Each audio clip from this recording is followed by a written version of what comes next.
நம்ம எல்லாருக்குமே ஒரு கேள்வி இருக்கும். ஏன் இவங்கெல்லாம் இப்படி இருக்காங்க, ஏன் என்னை மட்டும் யாருமே புரிஞ்சிக்கவே மாட்டேங்கிறாங்க அப்படின்னு நம்மலாம் கேட்டுட்டு இருக்கோம். அஞ்சு விரல்களும் ஒரே மாதிரி கிடையாது. இப்போ இது ஒரு பொதுத்தளம். இங்க நான் ஒரு கருத்தை எடுத்து வைக்கிறேன். அன்பு தான்ப்பா கடவுள், எல்லாருமே அன்பா இருங்க எல்லாருக்கிட்டையும் அப்படின்னு சொல்றேன்னா ஒரு 10% பேர் கூட அதை எடுத்துக்க மாட்டாங்க. ஏன் அப்படின்னா ஒவ்வொருத்தருடைய வாழ்க்கையுடைய அனுபவங்கள் வேற, அதனால அவங்களுக்கு ஏற்பட்ட புரிதல்கள் வேற. இப்ப சில பேர் சொல்லுவாங்க பணம் தான் இங்க எல்லாம், அன்பாவது ஒன்னாவது அப்படின்னுவாங்க. சில பேர் சொல்லுவாங்க இங்க நம்ம அன்பு கொடுத்தோம்னா ஏமாத்திட்டு தான் போவாங்க அப்படின்னுவாங்க. சில பேர் சொல்லுவாங்க இங்க எதிரிகளும் துரோகிகளும் தான் அதிகம், எங்க அந்த அன்பை கொடுக்கறது அப்படின்னு சொல்லுவாங்க. சில பேர் சொல்லுவாங்க இங்க அன்பெல்லாம் கொடுக்க வேணாம், உங்களை நீங்க ஒழுங்கா பார்த்துக்கிட்டாவே போதும் அப்படின்னு சொல்லுவாங்க. இப்போ ஒவ்வொருத்தர்களும் அவங்க கடந்து வந்த பாதை அப்படி, அவங்களுக்கு ஏற்பட்ட அனுபவங்கள் அப்படி, அதனால அப்படி சொல்றாங்க.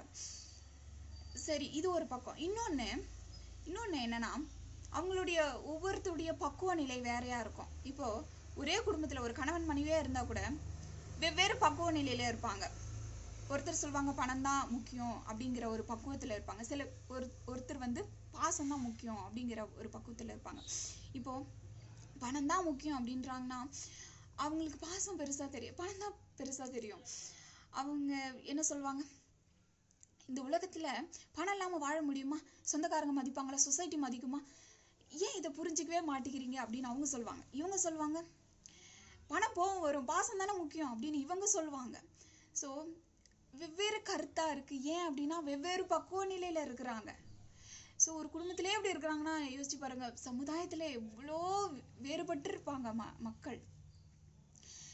ஸோ நம்ம என்ன புரிஞ்சுக்கணும் அப்படின்னா, நம்ம புரிஞ்சிக்கவே முடியாது அப்படிங்கிறத புரிஞ்சுக்கணும். நம்மளையும் யாரும் புரிஞ்சிக்கவே மாட்டாங்க அப்படிங்கிறத புரிஞ்சுக்கணும். ஏன்னா ஒவ்வொருத்தருமே ஒவ்வொரு படிநிலையில இருப்பாங்க.